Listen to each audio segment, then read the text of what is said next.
Good morning. I will tell you about this very good politician. His name is TARCZYNSKI. He's one of my new favorites. He's from Poland. He comes from this Law and Justice party. Yeah, it's fun to listen to this guy. But first I want to tell you about the Swedish election, which is very, very soon.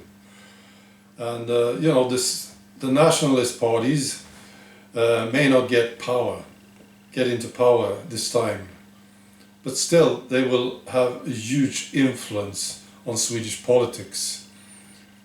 This is how it works, according to me. The parties who are losing voters to the nationalist parties, which is a lot. The nationalist party is growing very, very quickly. These parties who are losing voters, they want to get them back. So they sort of subconsciously adapts some of the policies from the nationalist party.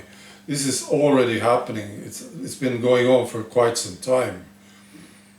And so they have to. And it's all because of the people, of course. The people vote differently. And the politicians who want to stay in power, they have to change. Yeah. And they are actually adapting. This is here's an example. Swedish government, which is a socialist, recently refused to take refugees from a ship in the Mediterranean Sea. It was somewhere, I think it was in Malta or Italy, I don't remember. But the Swedish government was asked to take some of them, and the Swedish government said, no, we can't, and we won't. And this is a good sign. Yeah. Now, this decision was of course criticized by the Green Party and the communists, yes. But they stood firm. Yeah, it's good. Here's another example. This is not the government, this is public service TV. They also need to change, because they are loose. The listeners are losing confidence in them, and they know it. Yeah. So, and I think this is also a subconscious thing. Yeah. They don't want people to lose confidence in them, so they sort of change and adapt, you see. And there was this outrageous example of this that really, really surprised me. Public service TV, there's a show called TARCZYNSKI, Mission Investigation, maybe you can translate it. And they looked into court cases of those who are convicted of rape and attempted rape in Sweden in the last 5 years. I'm very surprised that they did this. And they published the results.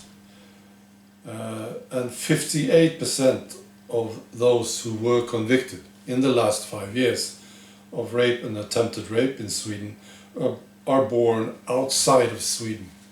Now, they didn't report on those who are born in Sweden with migrant parents. They didn't. But still, 58%, that's a very, very high number, isn't it? So yeah, I was really surprised to see this. So there it is. Now this guy, TARCZYNSKI, he was interviewed about Sweden, and he said, I'm afraid that such a strong country as Sweden will lose power over what is happening in its own territory. Yeah. And to the Swedish people, he has a clear message. Change government. There are many, many Swedes that like Poland and the Polish people. I'm myself an example of this. I really like these guys. There's a lot of Polish people, workers here in Sweden. Carpenters, handymen, any kind of manual labor, and they are doing fantastic jobs. And I meet them every now and then. and they're always good people, you know. So, and I've been to Poland, so it's a great country, and I think there is some affection between these two nations. And now I'm talking about the people, you see. But the socialist government and the politicians in Sweden, that's another story. You know, they have been criticizing Poland for various things lately, mainly because of the conflict with the EU. Yeah, this is embarrassing, and I apologize to you Polish people for this. Now, for instance, you know, there was this big demonstration in Poland, and the Justice Minister of Sweden, this jerk, Morgan Johansson, he tweeted, and he said, great right-wing demonstration in Poland. That's what he tweeted, when it was in fact Poland's National Day celebration. You see? Such an idiot. And despite this and other strange comments from Swedish politicians, Poland sent firefighters this summer to Sweden to help out with the fires that we had. And TARCZYNSKI commented this, and he said, our hearts are with the Swedish people, not with the Swedish elite. That's a fantastic comment, you know. And there was another thing that I wanted to mention. You know, there was a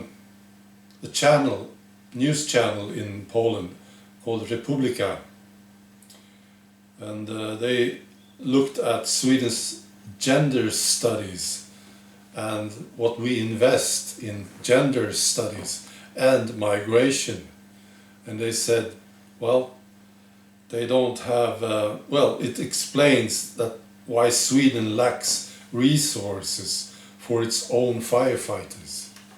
It's a very nice comment, I think. It's spot on.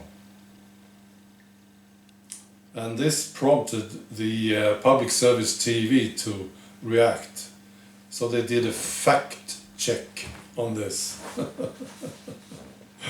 and said that this is false. Yeah, well, it isn't. It's not false, it's true. Sweden is spending a lot of money on migration and gender studies, and our firefighters are not getting as much money as they need. You see? And, you know, Sweden is bragging about our gender studies, which is so silly. And migration, of course, we are bragging, and we are, well, we are not, the government, the politicians are bragging about us being a humanitarian superpower.